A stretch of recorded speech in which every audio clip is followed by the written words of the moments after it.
our church, and a special welcome to those joining us online. We are gathered here tonight and I'm glad that you guys are here to join us for this important candidate forum, where we have the opportunity to engage with those who seek to serve our community in various capacities. Tonight's forum marks a significant moment where we come together to listen, to learn, and understand the perspectives and visions of those who aspire to lead us. It's a chance for all of us to make informed decisions about the future of our Chandler community. Next, we will hear from Tyler Conaway of Chandler Pride.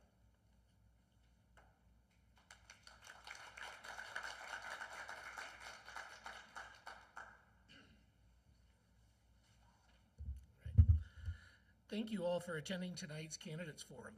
My name is Tyler Conaway, and I am the co-founder of Chandler Pride.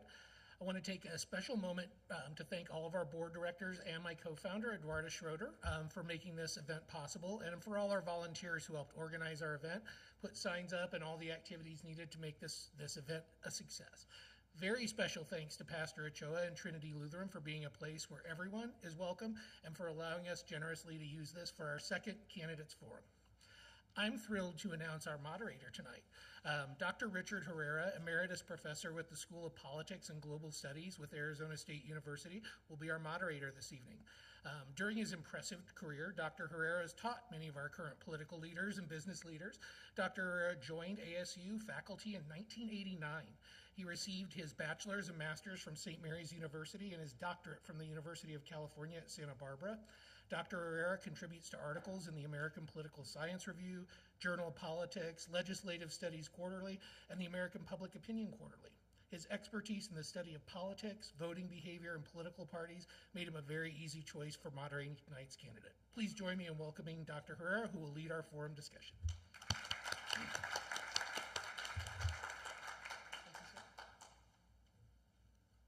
Thank you for that wonderful introduction. I'm not even running for anything. Good evening, and let me also welcome you to the Chandler City Council Candidate Forum hosted by Chandler Pride. A lot of what I was going to say has already been said, but I do want to also recognize the hosts, the board and members of Chandler Pride for all the hard work they put in to put together this event, as well as, again, Pastor Ochoa as well for allowing us to use Holy Trinity Lutheran Church again to hold the forum. I want to say a few things, again, about Chandler Pride. It is a local organization whose mission includes creating a community within Chandler for LGBTQ plus residents and friends, and serving as a voice for LGBTQ residents. Chandler Pride's mission includes providing a safe space for members of the community to come together. In doing so, Chandler Pride shares with the city of Chandler the values of opportunity, community, and belonging. The organization's mission is to advocate for local, state, and federal policies, practices, and laws which advance the equity and inclusion of Chandler's LGBTQ plus community. Chandler Pride is designed to be a resource for LGBTQ people, their families, friends, and allies, and to provide opportunities for engagement. Tonight's candidate forum is just that sort of opportunity for engagement. Tonight's forum includes candidates for the 3 city council seats. Now let's welcome our candidates. The candidates that are here tonight are Christine Ellis,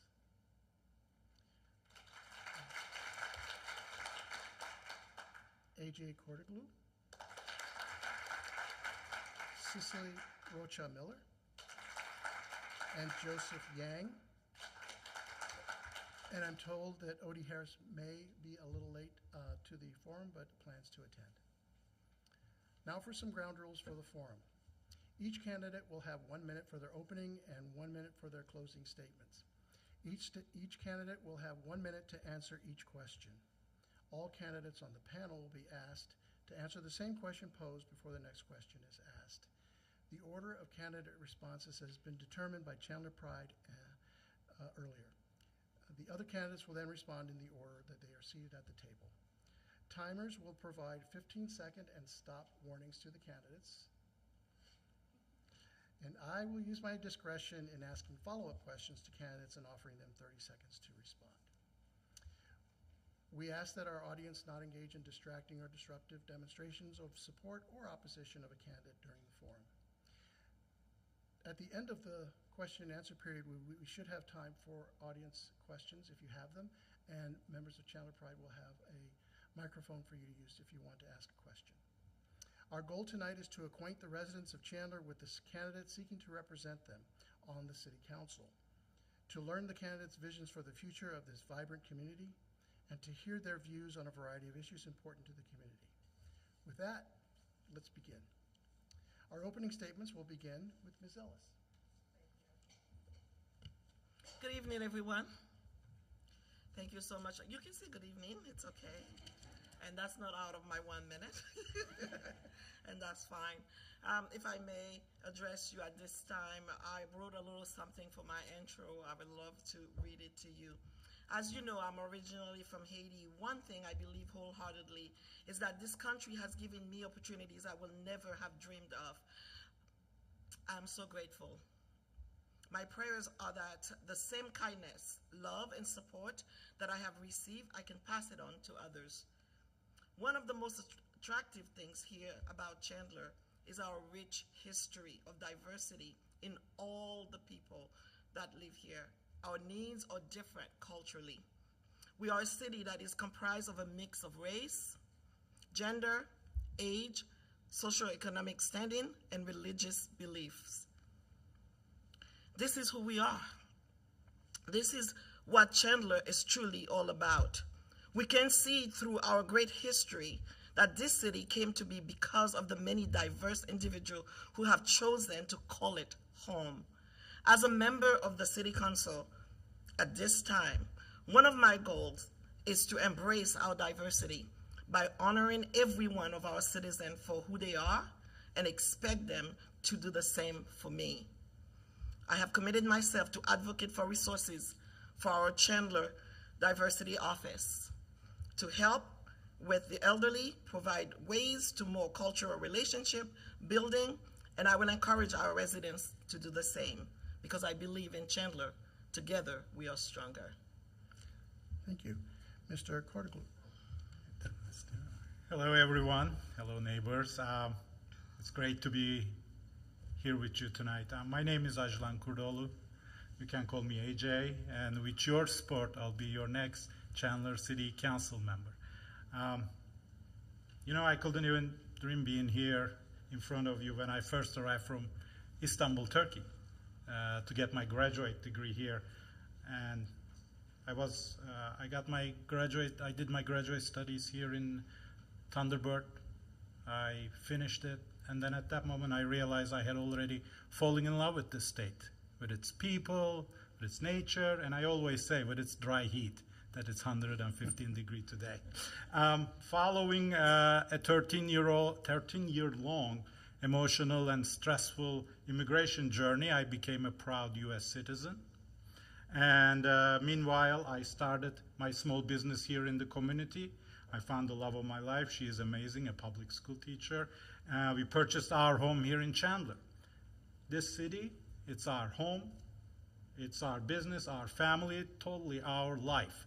And Chandler is where we realize our own American dream, and I'm running to make it a little bit easier for everyone to realize their own in our beautiful city of Chandler. Thank you. Thank you. Mrs. Rocha Miller. There we go.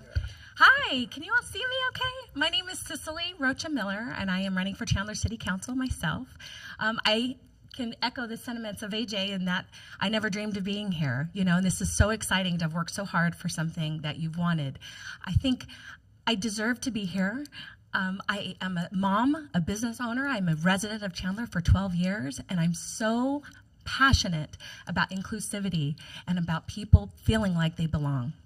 I was just looking at, kind of thinking about what I wanted to say, and I remember when I started this journey, I came up with a motto that says, building unity is creating strength.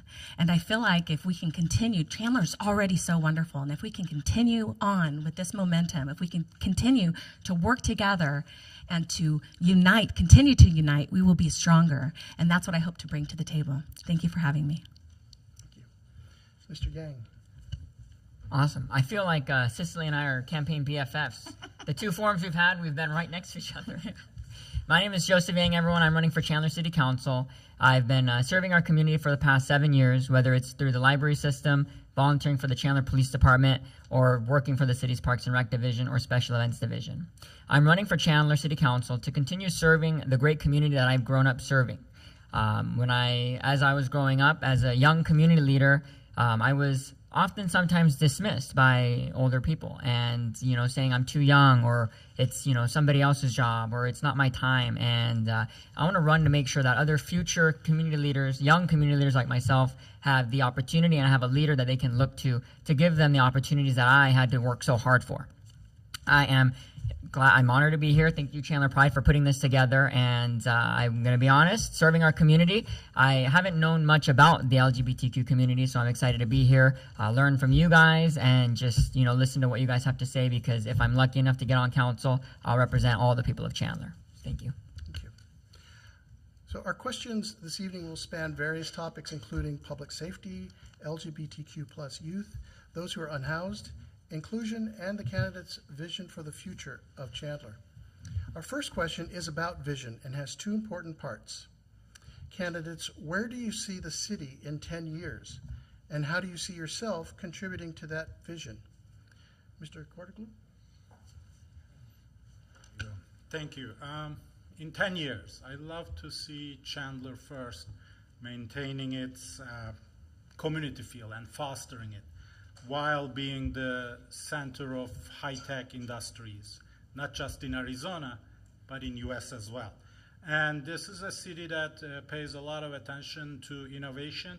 With innovation and smart planning, I want to see our city growing with safe and affordable neighborhoods, with plenty of transportation options and more art and entertainment options for our neighbors and also East Valley members.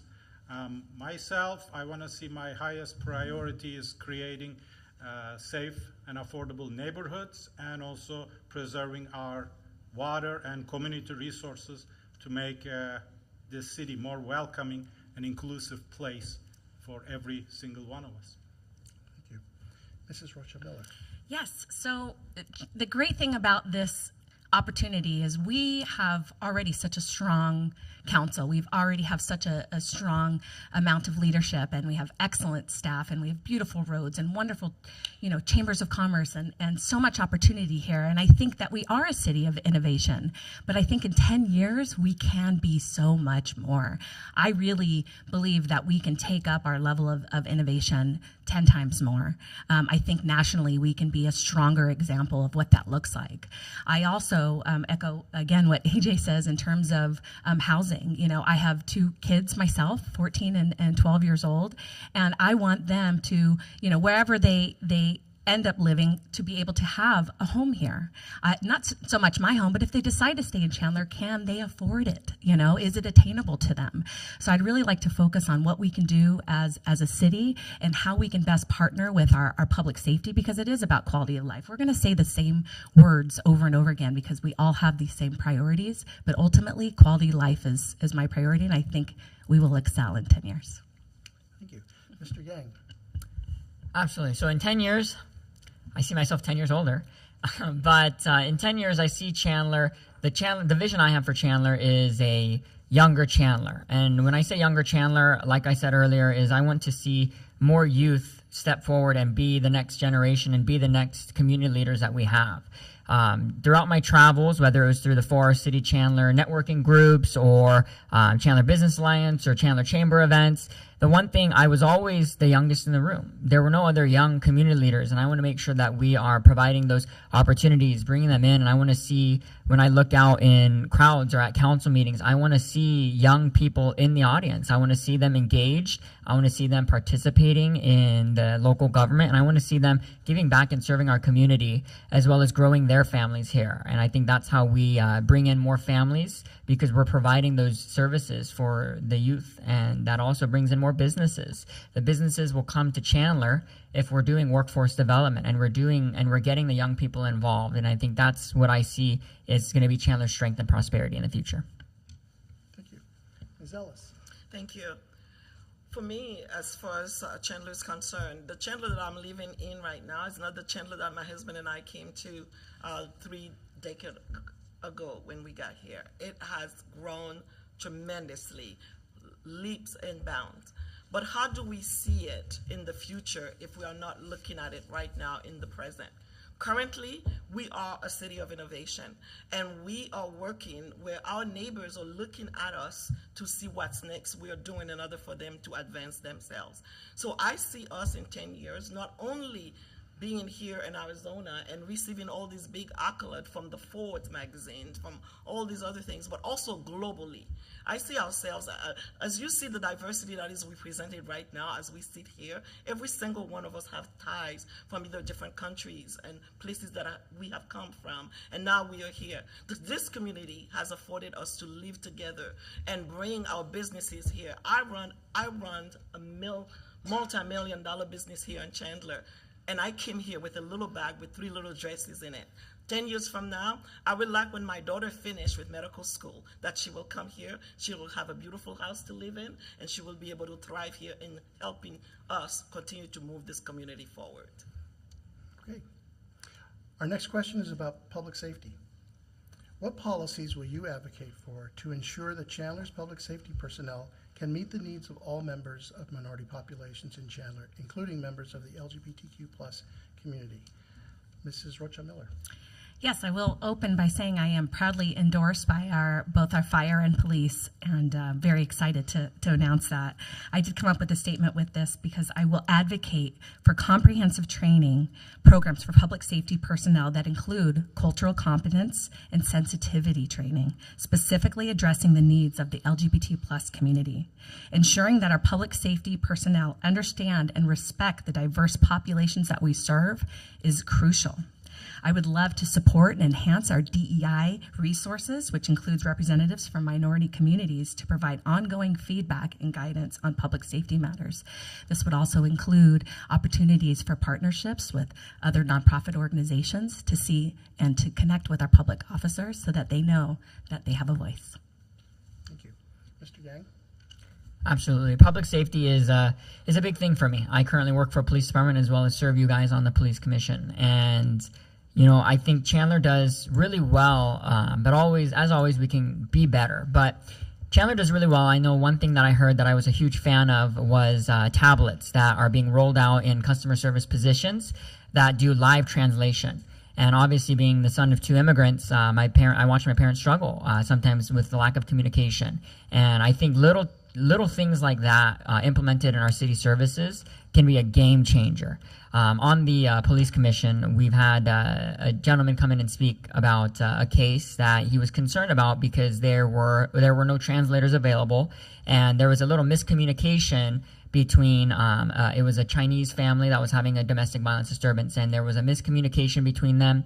And I don't know the full story, so I can't go into that. But I do know that he was a little concerned that there was a miscommunication. And I think that little programs like that, the live translation tablets, and rolling out stuff like that is what's going to help our public safety be able to communicate and work with our minority and LGBTQ community members. Thank you. Ms. Ellis. Thank you.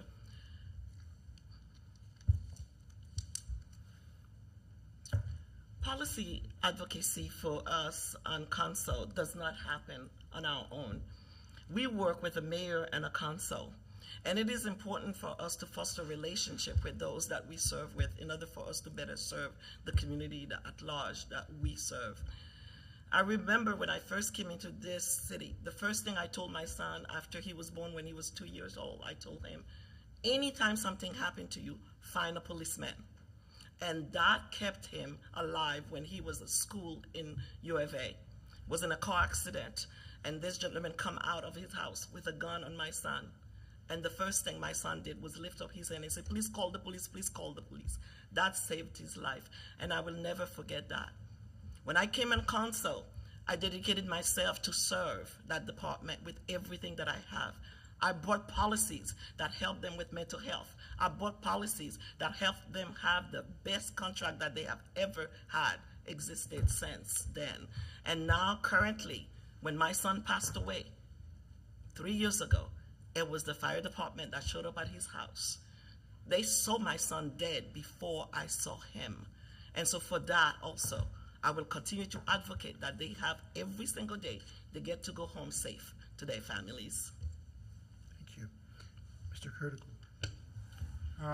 For our public safety team, I will think that it will be great to have more social workers, counselors, professionally trained, and also maybe a liaison officer for the LGBTQ community so they can foster the relationship with this community and also maybe other minority groups as well. And this liaison could work to develop and advance, improve the policies and procedures in their department too. Those are the stuff that I will advocate. And also another point that everything that we're going to talk about this tonight will be based on education. So improving education in our departments and sensitivity training will be very helpful down the road. Thank you. Our next question turns our attention to public safety for Chandler youth. Candidates, with the increase in youth-on-youth violence that we've seen recently in the East Valley, and knowing that LGBTQ plus youth are at higher risk for such violence, what role do you see the city of Chandler playing in preventing and protecting Chandler youth? Mr. Yang. Yeah, so youth-on-youth violence, it's really concerning to see. And again, I'm going to go back to my original point, is getting the youth involved. I was fortunate enough to have a presentation from the SROs that are in the schools on what they do, and I am always amazed at what they do in the schools.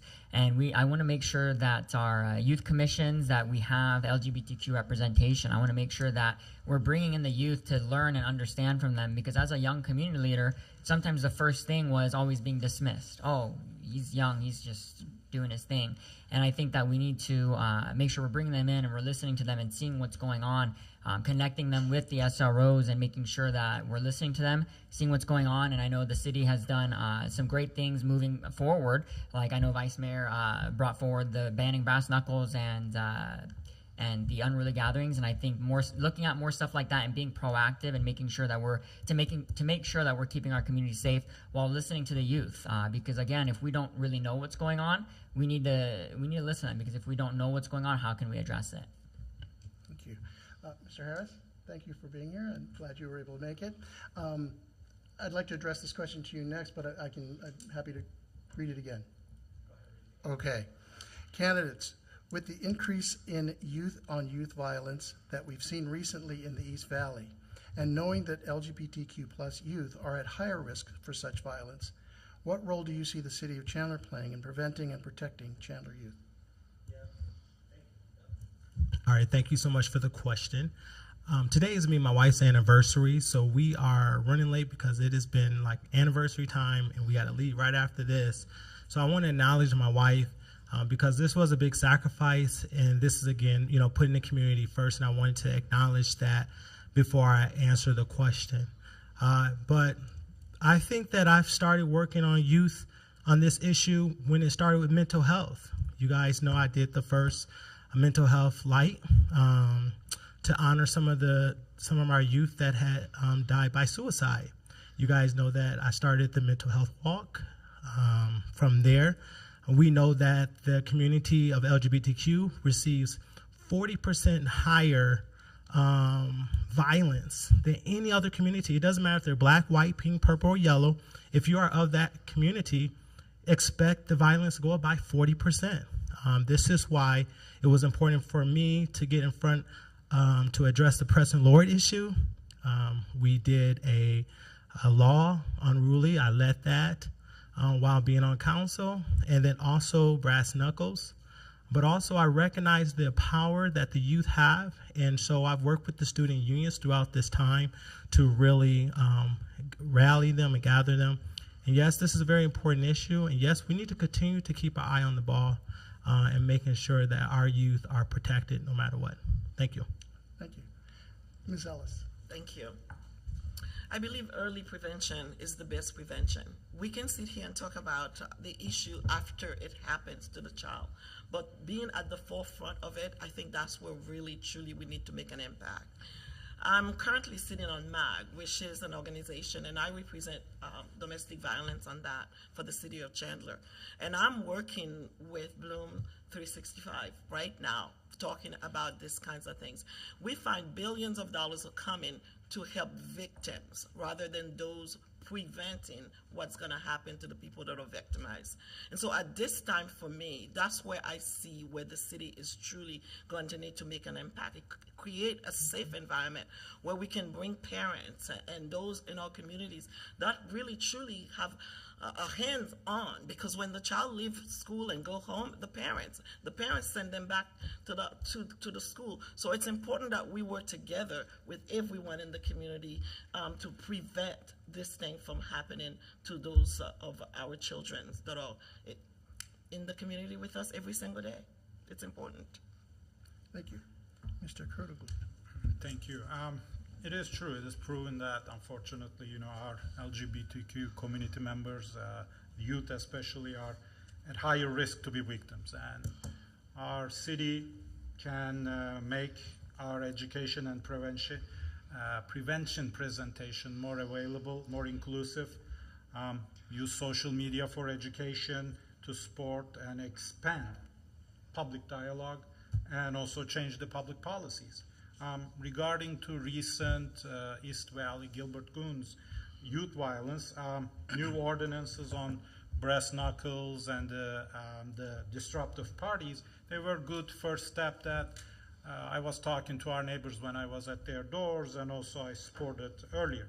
I know that Chandler Unified School District took some measures as well. So in this issue, we need to stay proactive. The city, the school board, local organizations, religious group, and our public safety team should work together to protect our city and our youth. Thank you. Thanks. Mrs. Rocha Miller. Another avenue of violence that we're seeing is 27% of our LGBTQ plus community is being cyberbullied also. So that is a major facet that we need to really focus on. And I think asking for help is very intimidating. So I would really like to see more outreach. I'm very proud of youth that are here. Even today, Canix is here as a representative of her high school and a liaison to reach out to the students, because I feel like if we have more resources and more outreach, our kids will feel better and they'll feel like they have a community. So if we can champion that more, I also would like to see community centers and specific designated areas that they can go and say, I have a safe space here. I think that would be really important. So it's not about just saying, hey, we're an organization, we're here. It's about saying, hey, here's a sticker. This is a safe space for you. Come as you are, and we will love and protect you. Thank you. Now let's discuss engagement.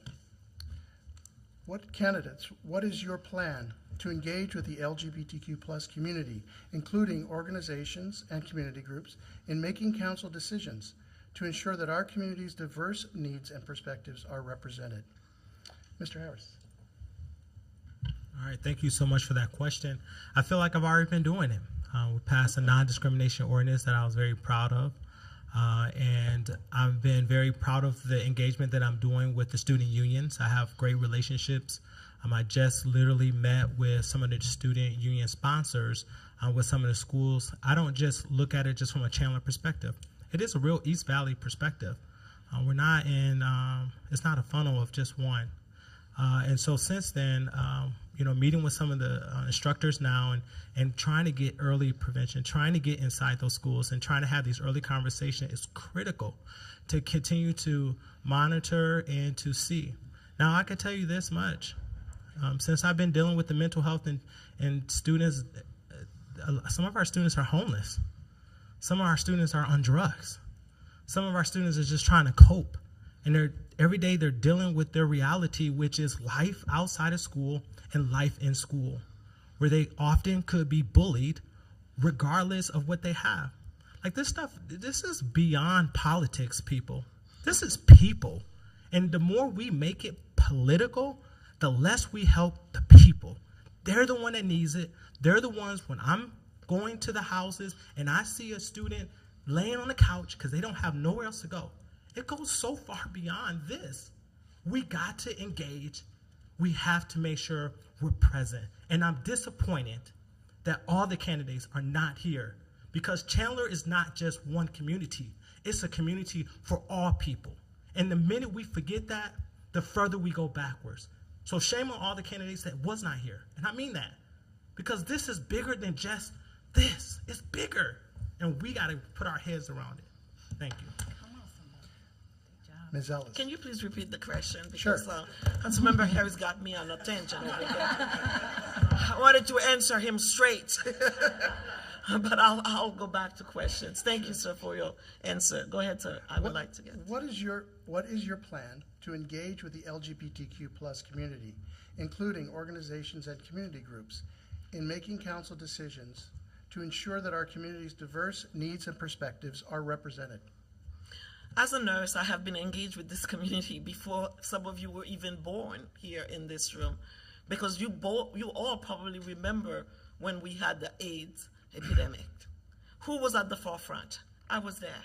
I was sitting at bedside watching young men, young women die without any family members around them. And that has always put me into the forefront of everything that's happening. When I came into council, it was easy for me to be part of a discussion. It was very easy for me to be part of solution rather than the problems itself. Many can bring problems, but I've always said, if you bring me a problem, you better bring 3 solutions with it. And Miss Nikki will be able to tell you that. One thing that I believe that I have done to really empower this community is that when I came, our DEI department was downstairs with a budget of about $25,000 or $15,000 or more. The first year that I got on council, I raised it to $75,000. And now, the last 4 years here, we're looking at another $225,000 budget for resources for this department to be able to do all the things that you see being done here. Yes, we can talk about it. Yes, we can always have a dialogue, but resources that's going to help us to accomplish what we need to accomplish for this community, that's where it's at. Thank you. Thank you. Mr. Curticle. Thank you. I've been a regular attendee of Chandler Pride events, rallying, tabling, happy hours since the beginning. Yes, yeah. And I want to thank Eduarda on her leadership on this group. Thank you. And I always make conscious efforts to meet the members of LGBTQ community. And when I am, and that's why I've been endorsed by Arizona Stonewall organization. And I will be a proud ally of the LGBTQ community on the Chandler City Council, and I will reach out to them, hear their concerns, hear their needs when we are working on the issues. And I would love to see also community members to apply so that we have a chance to appoint them to the city boards and commissions. And also I know that our city has various funds to support local community organization. I want to see LGBTQ community run and supported organization out there so we can provide some funds to them. Thank you. Thank you. Mrs. Rocha Miller. So this is a world that, as a Christian straight woman, I don't know much about. And I have spent the last 20 years of my career doing a ton of advocacy for marriage equality, and I was able to hear the beautiful stories of couples in love and fighting for their right to be married. I'm very proud of the work that I have done over the last 20 years to make sure that that happened. And I think part of that leadership was showing up and being engaged, but most importantly, listening. And once I heard and was able to have empathy for what our community, because I'm very proud to be a part of the A in LGBTQA, it changes everything if we can show up and if we can listen. So I plan to be a regular at the meetings, at the community engagements, to see what our community needs and be the liaison to our city and to our council to make sure that they're heard. Thank you. Mr. Yang. Yeah, so you know what, I love the phrase open door policy, because really that's what it is. It's an open door policy that I have, and I've actually had a lot of people, if you drive by and you see my sign that says how's traffic, text me. I've had people text me and I respond and they, oh, I didn't even think you'd respond. And you know what, but that's it, is I like to hear from the residents. I may not know everything about the LGBTQ community. I may not, and sometimes I may not agree with everything in the LGBTQ community, but at the end of the day, like I said earlier, if I'm elected to city council, I will represent all of you and I will listen to your concerns. And you know what, I went to my first Chandler Pride event a few months ago. It was the LGBTQ Story Hour to, like I said, learn more about the community that I'm running to serve. Because at the end of the day, that's what it's about, is serving our community, and I want to make sure that I've got an open door policy, and if there's something that, a vote that's coming up or a vote that's already been done, I would love to hear from you, even if it's a concern that you have, that you didn't agree. I still want to hear that, because I value the feedback of the people that I work for, which is all of you. Thank you. This next question changes our focus to schools and education. How will you advocate for comprehensive, age-appropriate sex education in schools, including information about sexual orientation and gender identity? Ms. Ellis. I truly believe that it is important for us to realize that our children, they don't grow on their own. They have parents, and their parents are involved in their lives from the time they were born. And when they send them to school, they trust that school to continue their education. And it is imperative that we work together as a group together. Parents, the educators, the teachers, every one of us needs to start becoming the adults in the room and sitting down and drafting things that's going to continue to educate our children. Because at the end of the day, there's a particular triangular group of people, all they are doing is waiting to be prey over these children if they do not have the education that they need in order for them to make the best decision for themselves. And that's where I think that we as a city has done something really great by partnering with the school district, by partnering with parents when they come to us. I remember when Eduardo came to me when I was running prior and says that I'm experiencing something with my Jude, and I want you to help me. And the first thing I did was sit down with her and listen to her. And I told her, I'm not a council member yet, and do understand that I only have one vote, but I am a mother. And so I'm going to sit down with you as a mom, and we're going to discuss this. And I know your heart for your child, and I can understand that heart, and through that, I can help you. And I believe I did. And here we are sitting in this room right now because of that woman in the back of the room. So she's done what she said she was going to do. Thank you. Mr. Kurtoglu. Thank you. You know, our curriculums is determined by Arizona Department of Education and local school boards with the input from the community. And as a believer of local control, I want to see that local and state bodies and the school boards with the input from the community to get to an agreement on age-appropriate, science-based education for all our kids. And this curriculum needs to be prepared, of course, by professional educators and psychologists, and that should include also sex education. Apart from city council activities, I will always advocate for our schools, our kids, and our teachers. That's my strong ties within the public education advocates and as well as within the legislature will give me a chance to work with them for that purpose, to make our education system better and comprehensive in Arizona and in Chandler. Thank you. Mrs. Rocha Miller. It's important to understand that the council does not control the school district nor its board members. However, I believe in fostering a strong relationship with the school district and supporting strong candidates that are excellent leaders for our children. This is a sensitive topic, and we're all still very much learning what this looks like. I want to create a safe environment where both parents and students can openly communicate their concerns. We must be responsible and prioritize our children's safety, which includes their mental health. Just like AJ said, working and collaborating with professionals is key. By supporting initiatives and candidates like my friend Zena, we will prioritize their well-being and education for all students.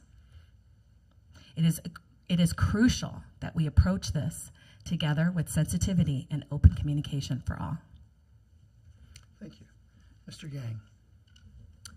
Right, so kind of beating a dead horse, but as some other candidates have said, that it's hard to answer this question because at the end of the day, we really don't have anything over curriculum or what's being taught inside schools. That's a whole nother governing body, and I do believe that it's not within council's jurisdiction to step on the toes of the governing board. You guys elect a governing board to do a job, and we have to allow them to do that job.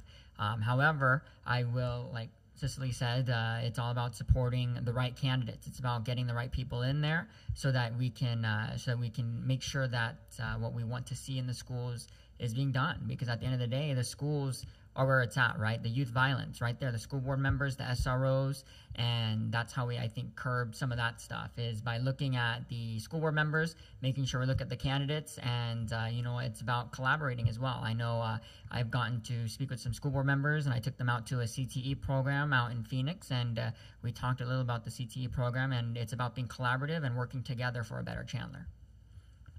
Thank you. Mr. Harris. Thank you. City Council does not control that particular area of curriculum. Education, we don't control that. In some eastern states, they do. We don't. So that's not a question for me.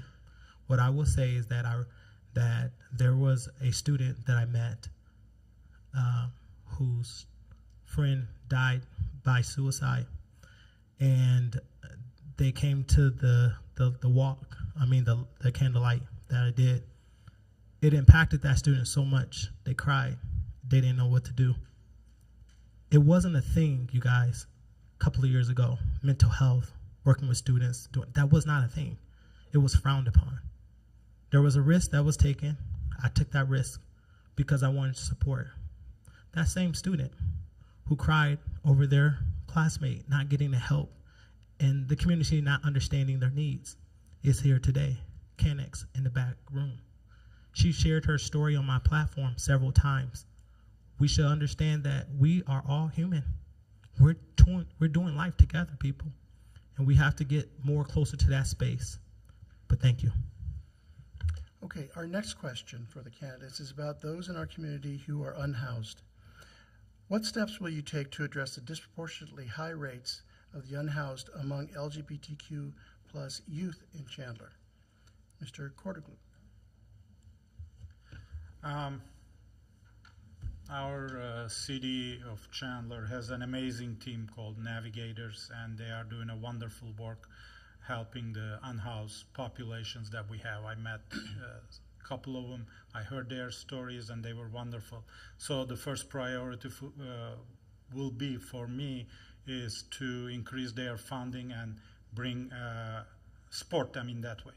And also we need to be sensitive to the reasons that LGBTQ youth might be unhoused, and their potential vulnerability to the threats of violence.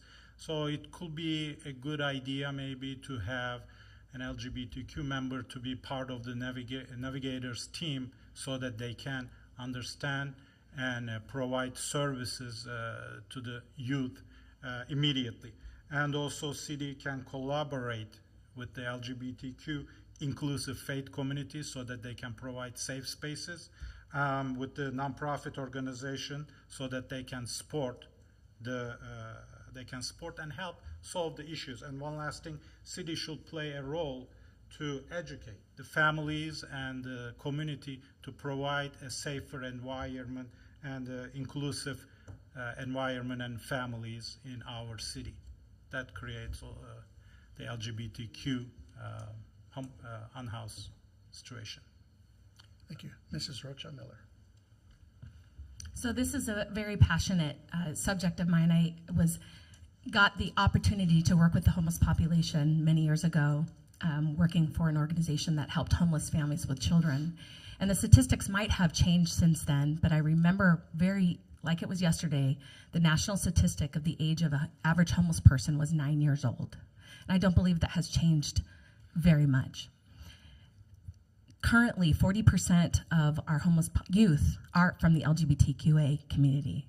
And we need to be able to focus, A, why is that happening? And B, what can we do to help them?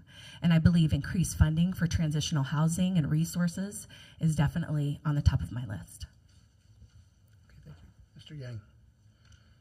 Yes, like AJ mentioned, we have community navigators. I think that's a resource that we are one of the only cities in Arizona that has. And I think it's important to be able to hear from the homeless community. When I was younger, my mom and I would every Saturday go to a homeless shelter and provide coffee, bagels, and donuts. And, from a young age, kind of watching people go through that, it's rough. And, and I think that there's a certain stigma that goes along with that, where it's all just drugs and whatnot. And, I spoke with this one woman, and she had a heart attack, and she went to the hospital, and after that she had to sell her house to pay the medical bill and ended up homeless. And since then it's always been hard for her to get out of that rut. And I hear stories like that, and really it breaks my heart, because we should be helping people in our community. I think providing resources to help people get back on their feet, because sometimes life hits hard, and sometimes you just need to help to get back on the horse and get going on life again. So I think that's looking at community navigators. I know I heard something the other day that somebody didn't feel Chandler had enough cooling stations. I think that's something that I'd like to look into as well, because it's hot outside and nobody should be having to sit outside all day long. Thank you. Mr. Harris. Can you repeat the question, please? Sure. What steps will you take to address the disproportionately high rates of the unhoused among LGBTQ plus youth in Chandler? What's the rate? Do you know what the rate is? I do not know the rate. Okay. I don't know what the rate is. But I will say this. City of Chandler and CUSD has an excellent relationship. We meet together as boards to discuss some of the critical things that's happening in our community. I will continue to work in that vein to support what they may need and what we can do to assist the needs of our community. City of Chandler has done an amazing job. We've done an amazing job. We had like maybe one navigator when I was elected. Now we have 7 navigators that helps through these critical issues. And we also have done a really good job of not criminalizing our homeless. We have a plan that helps individuals that get stopped out there that may be homeless. We have a plan, a diversion program to help them not go into the criminal system while experiencing homelessness, because that's a real issue, because we don't want to criminalize our homeless. They are our residents. They are people. Again, we're people over politics. When we're helping them, we set aside funding. We put together a budget to make sure that that's happened. So in terms of addressing, we will continue to work with all community partners, no matter where they are. If you want to help, you want to support, we have funding there, and we've been doing that work together. Thank you. Ms. Ellis. Thank you. 23 years ago, I started an organization called The Bridge/FCS, which is Foothill Community Services. That was very much with the intent, downtown Phoenix. And we're still down there right now, taking care of people every Sunday morning. We have taken thousands of youth off the street and getting them into housing. I truly believe one of the reasons why we have this pipeline of these kids being on the street is the foster care issue that we are having right now. That we need to take care of this thing at the top of it, because it's trickling down to us. We are working with EVIT currently at the city of Chandler. They're building housing. They are doing things where they can house those youth in order for them to be educated. Education is the key right now to keep these kids out of the street and into homelessness. Because it's true, we can house them, but if they are not educated, they cannot keep a job. Their mental health is not being taken care of. We have to come to a place, just like we're doing here in Chandler, and do a wrap-around service for every single one of them. We look at them individually, and we take care of them individually. And then that way, we can say when we take someone out, they are truly out for the rest of their lives, and then their children, their grandchildren will never be homeless again. And that's my goal here for us in Chandler. Thank you. Diversity, equity, and inclusion is the focus of the next question. Some Chandler residents have voiced opposition to recent DEI efforts made by the city and consider any type of inclusion efforts to be reverse racism. Now, there are two parts to this question. First, what are your thoughts about that view of DEI policies? And second, how would you respond to those efforts to remove DEI as a priority for the city of Chandler? Mrs. Rocha Miller. DEI policies are essential for creating community where everyone feels valued and included, bottom line. The view that DEI efforts are reverse racism stems from a misunderstanding on their purpose, which is to address systematic inequities and ensure equal opportunities for all. It is important to remember that DEI also includes individuals with disabilities. We need to continue efforts to improve accessibility and voicing their needs. I would respond to efforts to remove DEI as a priority for highlighting the tangible benefits these policies bring to our community, such as improved social cohesion, economic growth, and overall well-being. Ensuring accessibility and inclusion for people with disabilities enhances the quality of life for all residents. Education and open dialogue are key to overcoming opposition and fostering a more inclusive mindset. By addressing these needs of all marginalized groups, including those with disabilities, we can create a stronger, more unified Chandler. Thank you. Mr. Yang. Yes, so I have heard kind of both sides of the spectrum on the argument about DEI.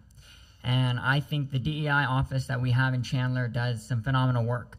I've been on the planning committee for the first ever Asian village that Councilmember Huang spearheaded. I've been on the planning committee of the first ever Asian American Community Conference, and I think that we've had some great programs that have come out of the DEI office. I kind of fall, in terms of the argument back and forth, I fall somewhere kind of in the middle. I've seen the benefits that have come out from the office of the DEI. However, I do have my concerns about the word equity. I think diversity and inclusion is great because our city is a melting pot. We have the highest population of Asian Americans within the entire state. And to me, that highlights Chandler's strength. However, while being raised as a first-generation American, I was taught the values of equality from our Constitution. And for me, I've always been a little concerned with the word equity because I do believe that our Constitution guarantees us equality, and I would be 100% for a diversity, equality, and inclusion division because I do think that no matter who you are or what your background is, you can attain your American dream, and you should be treated with respect, kind, and care in our city. Thank you. Mr. Harris. I'm taken back by your remarks, Mr. Yang. Equity is the reason why you're here, sir. My statement on diversity, as you guys know, that I got a lot of anti-no OD signs out around the community that talks about everything that's not true about who I am as a person. Because I'm black, they say a lot of nasty things. Because they feel that I should be a certain type of way. But I'm a very educated man with a family that loves his family, loves God, and has done everything I needed to do.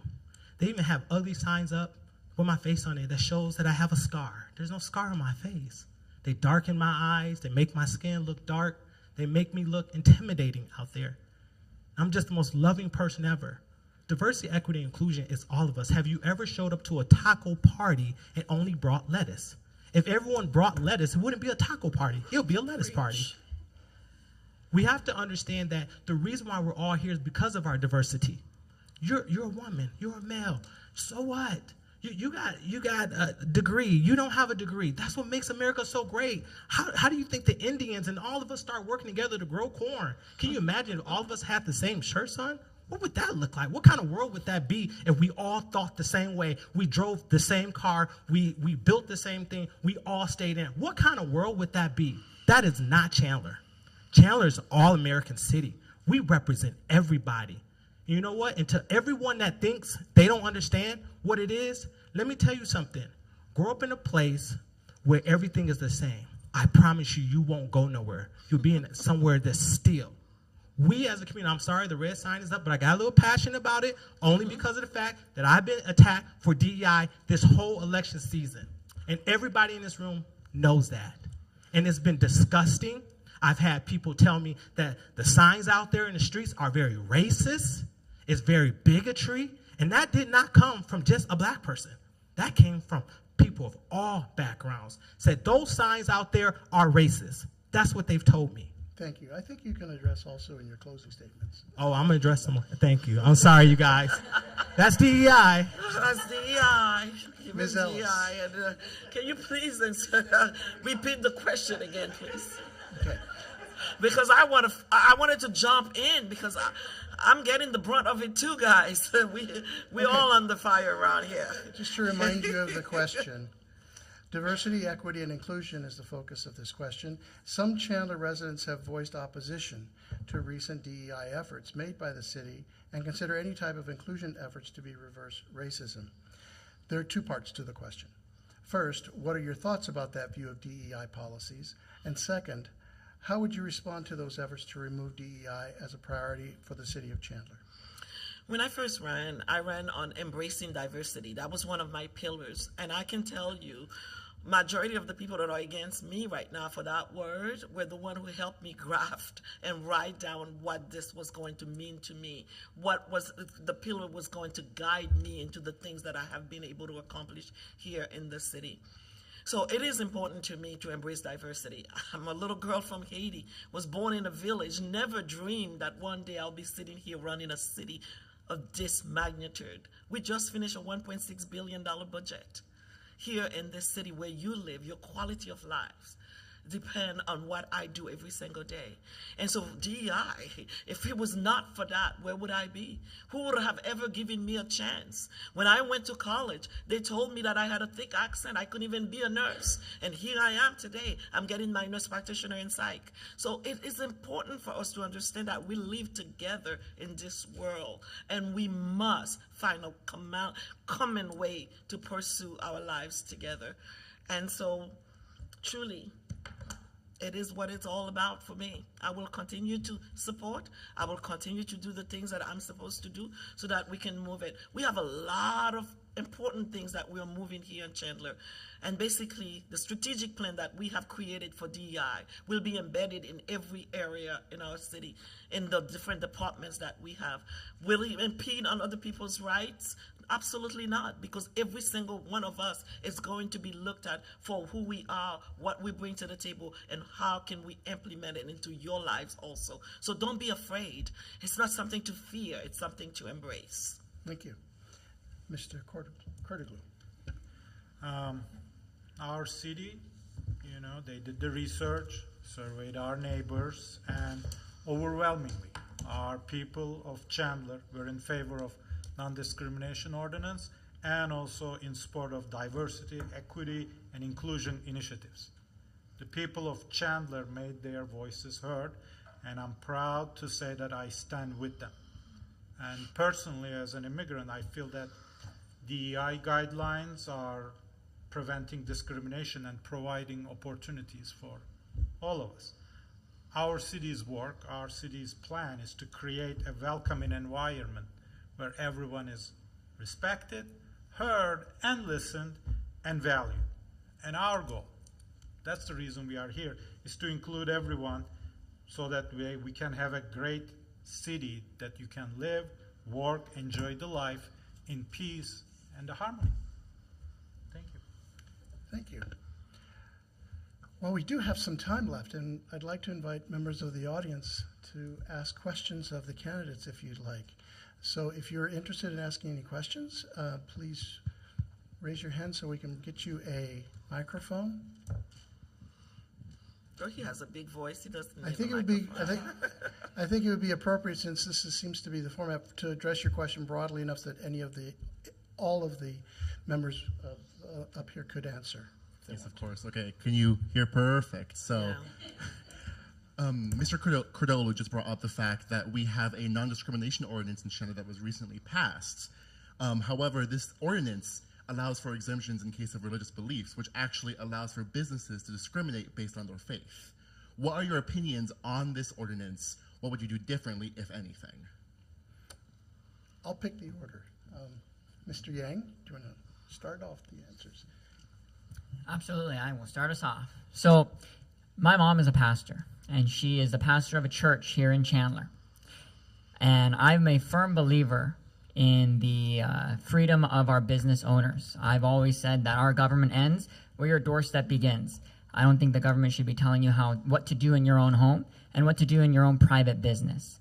What the city wants to do, what the school districts and the surrounding government-funded buildings and municipalities want to do, that's a different story. But in terms of a private business, I do feel that a business has a right to be able to dictate no shoes, no shirt, no service. Things like that. If it would be almost like the city saying, well, if somebody has no shirts, no shoes, you have to give them service. I feel that businesses should have a right to run their own business. Where your private property starts, the government should become limited. Thank you. Okay. Mr. Harris? Yeah, I got a simple solution to a lot of this. It's just don't support businesses that don't support you. That's all we can do, and have keep that same energy when it's time to make that decision to make the purchase. Thank you. Ms. Ellis? I was same answer, because again, we're trying to protect everybody's rights, right? And so if someone does not want to serve me because I'm black, I just don't go to there. I go somewhere else that can serve me. And same thing, if they don't want to serve a gay man, you just go to another place that serve a gay man. We live in a free country. At this place and this time that we are living right now, what we want to do is empower people to do the decision, to make their own decision. We want to empower you to be able, as a young man, I love you, and you know that. And so it's important to me that when you go somewhere, if you're not treated well, please don't go back. Please don't go back, because it will hurt my heart. Mr. Kurtiglu? I'm against all types of discriminations. Point. That's it. And as a small business owner, I'm happy to serve anyone and everyone. Mrs. Rocha Miller? Yeah, I'm going to echo the majority of our candidates up here. It makes me really sad that we even have to go to another business if that's our option. That really hurts my heart. I certainly don't want to force anybody to serve me or my children or my loved ones if they're not warm and welcoming. But to have to put a frame around it that is just don't go to that business is the right thing to do, OD and Councilmember Ellis. It is. But I support opportunity to serve everyone, and no discrimination should ever be allowed. Okay. I think somebody else has a question over here. Thank you. I've heard about community. I've heard about the depth of wraparound services, and I've heard about the navigators who are helping individuals who are experiencing homelessness. What I'm wondering, I haven't heard what Chandler is doing or what you candidates are interested in doing to educate the community in not in my backyard syndrome that cities oftentimes have, and why Chandler, I feel, is slow on the 8 ball in developing lower income, affordable housing for individuals. We finally have something that we broke land on Chandler Boulevard and McQueen, finally, after, I don't know, a few years. And I understand government takes a while. We've had hotels, we've had other opportunities to be innovative. I hear about us wanting to be innovative. I also hear about us wanting to have an economically strong environment. How can we help individuals experiencing homelessness afford a home or a roof over their head, regardless of their race, and incorporate the DEI that we talk about? If I may take this one, because I'm a great advocate for it, and we've been working on it. Chandler truly is in the forefront of this. We have done things we are the only one in Arizona that is doing. We have a portfolio that is so strong. And unfortunately, maybe you have not really spoken to people that can really guide you into how many diverse way we have of housing people here.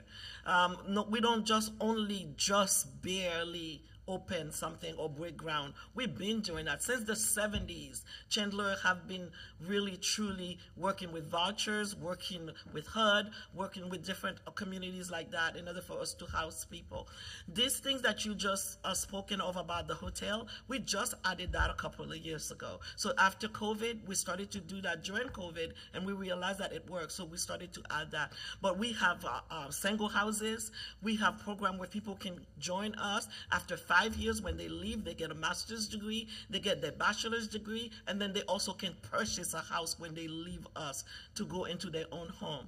Chandler, truly, we have been all about helping people get out of homelessness, stay out of homelessness, and then also making sure that they have in the right mind to keep the things that they have accomplished while they're going through the process. We'd love to talk to you after this. I'll give you my card. I'll invite you to come to my office. I'll sit down with you, and I'll have Miss Powell, which is Leah Powell, sit down at the table with you and me and give you an extensive ways of what we are doing currently.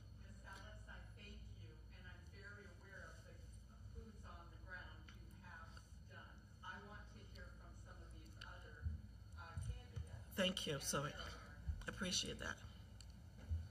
Whoever would like to go first? I'll go first. Yes, of course. So I want to be clear is, I put my intent papers in October, and I have never been involved in a city level to this degree. And I can tell you over the last 8-10 months that I've been working on this campaign, I have learned so much. I have spoken to thousands of people and had so many conversations. And I will say the most eye-opening thing for me during this was the amount of programs that our city has and has offered, and people don't know about it, just like you said. And I feel that we have an excellent city staff. We have excellent opportunities in the city, but we don't do enough outreach. And I don't know what that looks like. I've been in the learning zone, and frankly, we'll talk about this in a moment, but I'm still in the learning zone of what that outcome is going to be to let people know of all these resources. I can tell you that it also affects not only our homeless population, but also our senior population. My mother is on a limited income, and she had her AC breakdown, and the city came in and gave her, they did a whole inspection of her little itty bitty home and did a beautiful job helping her replace that, and that was through city funding because she's a low income senior. So it's just about outreach and collaboration with the city to do a better job at that. Anyone else? The one thing that I want to mention on your question, ma'am, the important part is that we are dealing with that not in my backyard issues. And that requires your elected officials to have a backbone and talk about it and educate the community. Because this community is growing. We're going to have more apartments. We're going to have mixed-use buildings. We need to explain that to our constituents, to our neighbors, and to our voters, basically. So that's an important point other than everything that we need to do. Housing is the biggest issue that we are talking right now. And one more thing, you shouldn't have any elected officials not thinking about housing. That's #1 issue in our city, in our state. Thank you. Okay. Anyone else? Okay, I'm going to close off the audience participation portion. One more? One more question? Okay. One more. I keep on just thank everyone for being here, and thank you for this event coming. I think we need more events like this where we get to talk and speak to you guys directly. It's great concern with our community recently, as you guys have known, the big incident with the racist signs appearing in various locations. It is a distraction. I'm getting texts and emails and Instagrams all over from neighbors and even from my own community because they know my husband's running for office re-election. What do you please share with us how you plan on addressing these issues? It's critical that we understand the steps that we're taking to ensure a safe, inclusive environment for everybody. I just want to see where everybody stands with that, because what happens is my neighbor's actually Native, so when they see these signs, it makes it like Eric Chandler isn't an exclusive community, which it is. I am biracial. I come from a very diverse background, so I'm just wondering, I want to know everyone's stance on that and how you guys are feeling about that, because they are very racist, very bigotry, and they make people feel very uncomfortable. So I just want to know your stance, Josephine, and everyone. I already know my husband's stance, but I want to know everyone else, how you guys feel about that. I can start if you want me to. Would you like me to start with that? You are not the only one who's getting those phone calls, and we all getting them. And yesterday morning, I finally could not stand it anymore. I did a group text with all the candidates. And I'm sitting here to tell you none of them answered to that except for Miss Jennifer Harkins, who called me, and Vice Mayor Harris, who called me. None of the candidates answered to the text that I sent them. I'm in a group text because I have everybody's phone number. And I explained what I can read the text that I sent to you, because I said to all of us, if that's the way we intend to run this city, then Chandler is going to be really poorly run, because truly we as candidates, if we know of anyone who's doing that, because there are people who are on our teams, and if we know they are doing this, we need to put a stop to it. None of the candidates answered me. Not one. Not even to say, we saw this, we're on it, or we're praying, whatever it is that they could have said. They didn't even acknowledge my text. And so I'm here to say to all the candidates that are here and those maybe who will be listening later, if you don't think what goes around comes around, let's wait and see.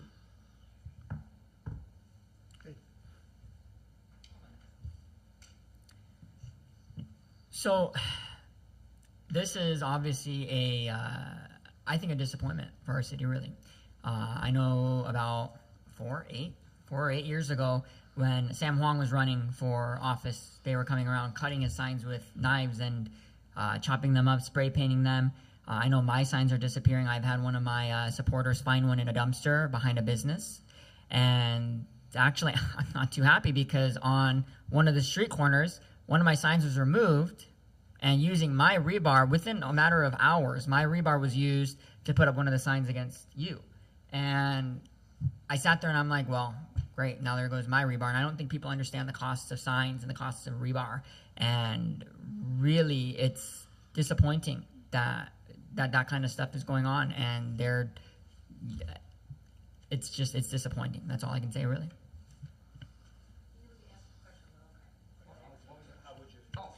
How would I address it? Well, you know what? It's not easy running for office, and I think, people need to understand that it's long hours. I'm sure you're here on your anniversary. Happy anniversary, by the way. And it's a lot of work, and I think the first thing we need to do is get to the root of that, right? We need everyone to understand that running for office is not easy. You've got people up here that want to serve the city, that want to put in hours for school board is no pay. For city council, it's not a ton of pay. And just to represent the community, and for these things to happen, it's disappointing. And I think just trying to get to the core of that and having people understand that these are people that are running to represent you and to serve you, and that kind of stuff is truly disappointing in Chandler. And I think that's really the only way we can address it. I mean, is unless somebody else has better solutions, I'm open.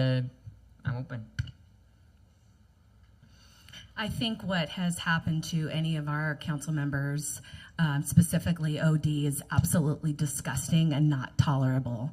I think that I have to applaud him, because haters are going to hate when you're flying high, and he is doing a tremendous job in our city. And I think he's being targeted for obvious reasons, but also because he is doing an excellent job. I, for one, will go out on the record and say that this is disgusting, and I would never, ever, ever support that. And I will say, when I saw the first sign, OD was the first person that I called and said, dude, no, I'm sorry, Councilmember Harris. I did. Vice Mayor, I'm sorry. Vice Mayor Harris, this is cool. I'm letting you know, and he put me on three-way with our Chandler Police Department. And I said, I got your back. What can I do? And I want to continue with that. And I think a lot of that has to do with leadership. A lot of that has to do with if it's not going to be celebrated, or not, that's not celebrated. If it needs to be spoken about, it needs to be stopped from our leadership because it will ripple down from there. So I'm sorry that has happened to you. I'm sorry that has happened to your family, and I think it's disgusting. Thank you.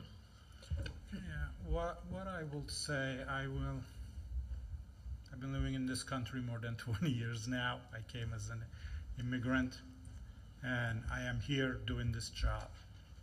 And you got attacked. You hear stuff.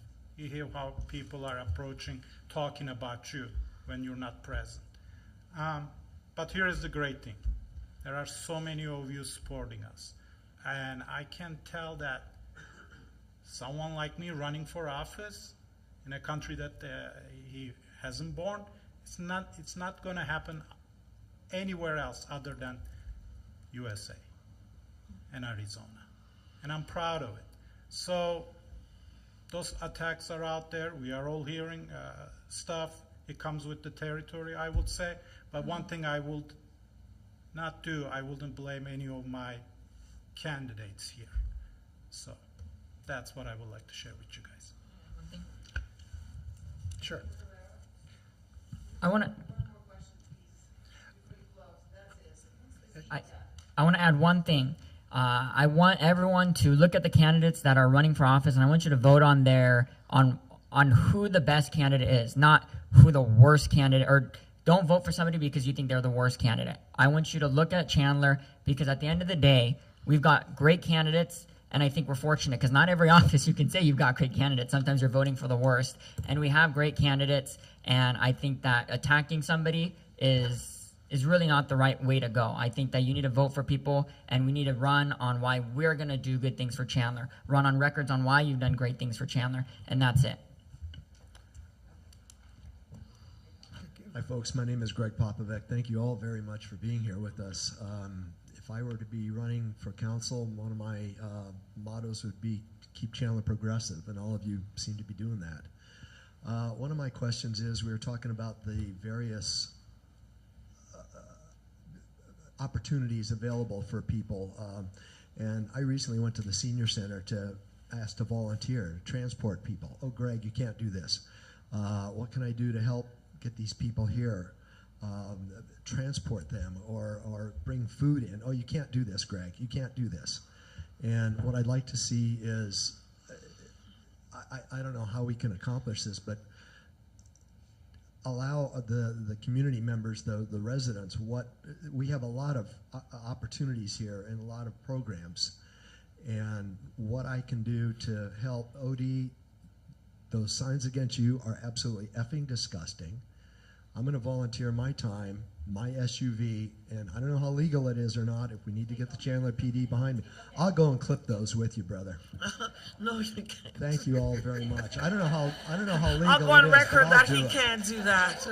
Did you have a question? He can't. Did you have a question? Yes, he did have a question, and because we've sat down so many times, and he has such a great heart for the community, and he even came to talk to me about putting an ESL program together, English as a second language, where we try to work on that with the library and help with that.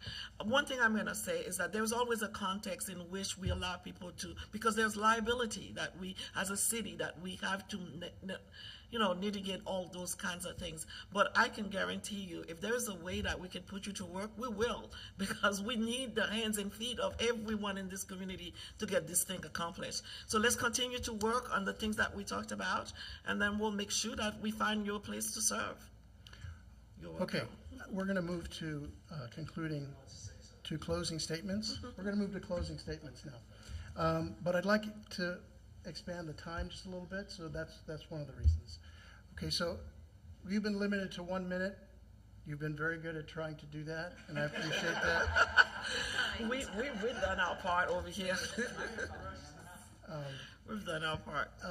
So why don't we go 2 minutes each? Please try to stick to the 2 minutes so that we can stick to our own schedule and people can can focus on all sorts of things that everybody has to focus on every day. Okay, Mr. House, we'll start with you.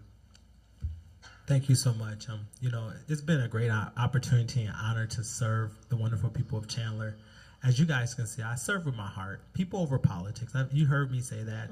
And a lot of different things, a lot of reasons why I'm moving this way. I have a beautiful wife and a family that loves me, and so many of you all in here that supports me, and I've gotten a lot of warm calls from each one of you guys, so thank you so much. This campaign has been amazing. God has opened my eyes. You've shown me so much in this process. But I will tell you this much. I've been focused on my record. And that's one thing that it gets lost in translation when there's a lot of propaganda going on. Fighting for a non-discrimination ordinance, fighting to make sure we have an unruly law to combat teen violence, fighting to add laws like brass knuckles, having a mental health walk, initiating that, having Chandler MLK Awards. How many enjoy the culture music in the park? Being able to see our community. We had the largest parade ever in the city of Chandler when it came around the holiday time. This is about focused on work. This is about making sure that people are represented. I lead with my heart, and because I love people and I'm very compassionate. As many may say, hey, what's your biggest fear? Well, not being able to get done with all the things that the community want me to get done with. I'm super proud of my record. I'm super proud of the work I've continued to do. And I want you guys to know, throughout this process, it's been work. One of my buddies while I was on my way here, who's a veteran, as I'm a veteran as well, he was telling me about a story about the don't ask, don't tell. This gentleman was he was high ranked in the military, and his commander found out that he was of LGBTQ persuasion. He reduced his rank, and then he got discharged, uncharacterized discharge, during the don't ask, don't tell era. And that man still carries that discharge to this day. And I want you guys to know that the things that we're talking about today, it has to extend past this room. It has to extend in your heart that you care about people. I care about people, and I want to see all people, not just this group that we're talking to today, but all people be equally represented. Thank you so much. Follow my campaign, odharrisforaz.com, and make sure you guys vote OD Harris. Thanks. Everyone, thank you guys for being here. Thank you, Chandler Pride, for hosting. I think it's been a great night. And I want to first just say, again, I'm running to continue serving the community that I've grown up serving. And like I said, I want to commit to an open door policy, which, and honestly, I'm going to have to echo Vice Mayor here, is, you know what, just being here and listening to your questions, talking to you guys afterwards. I think that's what we can, that's what I consider open door, right? Is I can connect with all residents of Chandler, no matter who you are. And I want to hear your concerns, and I want to hear your vision for Chandler. And obviously, my commitment is to our youth, because I'm a product of the youth leadership that we have in Chandler. And so I want to continue serving Chandler. I hope that I will earn your vote to continue serving you in 6 days and 11 hours and 6 minutes, but who's counting? So thank you guys so much. Make sure you vote on July 30th, or you can vote in person early at Chandler Gilbert Community College. Thank you. Mrs. Rocha Miller. Wow, where do we begin? What a great night. Thank you, first of all, to Chandler Pride for putting this together. It takes a lot of bravery to show up in this room tonight, not just as council members or future, hopefully, council members, but also as attendees. So thank you all for being here and supporting them. The passion in this room is invigorating, and I look forward to working, hopefully, with the current council. And I think we are in good shape, you guys. We have great candidates in this room that we get to pick from. And I am proud to be here. And this isn't rocket science, but I have never worked so hard. And I have learned so much. And I appreciate the conversations that you have invited me to be a part of, to have a voice within. And I promise you that out of everything, this isn't a high-paying job. We're not doing this for the money. We're doing this because we care deeply. And this isn't about 10 hours a week or a couple of council meetings a month. This is blood, sweat, and maybe even some tears sometimes because we're so passionate. And I can tell you that I will promise to work very hard, and I promise to be a person of honesty and integrity and the golden rule. Thank you. Thank you. Mr. Kurtoglu. All right. Well, thank you for the wonderful evening, Dr. Herrera. Thank you. And thank you to Chandler Pride and Holy Trinity Church providing this beautiful space. You know, Chandler is, our community is my life. Living here for 18 years, having a business for 20. You know, our family, our business, our dreams, it's all happening here. And I know that realizing your dream and reaching your potential depends on the community. You know, if you're lucky enough to live in a community that supports small and local businesses, if you live in a community that provides safe and affordable neighborhoods, and if the community provides great public education for our families, you know, we all have better chance to realize our own dreams. I'm so excited to have a chance to work to make Chandler the best it can be, a more inclusive, more welcoming city where everyone will have a chance, will have a voice regardless of their background. A city that everyone will love to move, to start their family whenever and however they like in peace, and where families can get great public education as free as possible. A city that everyone will love to start a business, invest, create great jobs, and also retire in dignity while enjoying the quality of life that this city offers. My name is AJ. I'm running to be your next Chandler City Council member. Hope I can count on your vote, so together we can make the Chandler the best city in Arizona. So when people think about our state, they will think about first Chandler. So thank you. I appreciate you all being here. Thank you. Ms. Ellis. Thank you so much. I didn't know I was going to have an extra minute, so I wrote something. If you will permit me, I will read it, and then if I have more time, I would love to add a few things straight from my heart. I wrote this for you. I said in closing, let me say that I am so grateful to have been part of the enrichment of our city for the last 3 decades plus years. Since I have come to Chandler, my husband and I, then later our children, have done nothing but to add value to this community. I'm running for a second term for no other reason but to serve and to continue a legacy of making Chandler the best place to live and to raise a family. Those of you who are in the room, I have voted for you. I have stood with you in some places where you needed a friend, you needed a family member to be with you at the bedside of your loved ones. Here I am. And so truly, those of you that I have worked with at the city, you understood one thing about me. When I came, I made a promise to this city that I was going to give it 100%. I saw myself receiving a mantle to sit on that seat, on the dais. And I've never taken it for granted. If you understand clearly that the day that I was born, 7,500 people died. And so for me to be able to sit here today in this church and speaking with you about giving me an opportunity to serve you, you know that there's a miracle happening here right now. And so it is important when you leave here today that you find it into your heart, not to listen to the word, the way we talk, the way we explain, our heavy accents, or whatever it is that's going to give you that bias before you vote. But I would like every single one of you who have not voted before, already for that matter, that you take the time to understand the passion behind service and why it is important to me that I get this second term. Because I want to serve with all my heart. And finally, I would like to say this. I want to see you all at the poll on the 30th.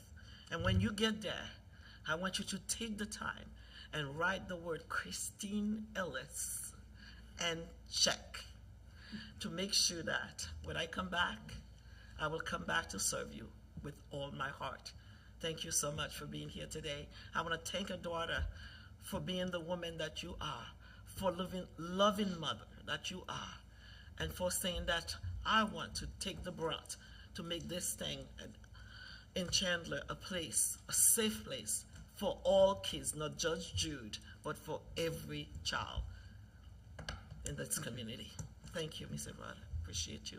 Thank you, Dr. Herrera, and thank you to all of you for being here today. Okay. On behalf of Chandler Pride, I want to thank all of you, the candidates, for coming to this forum this evening to share your views on issues important to the city of Chandler and to express your vision of the city's future. Thank all of you who made the time to come to this forum, meet the candidates who want to represent you on the council, and hear their views and participate in this event.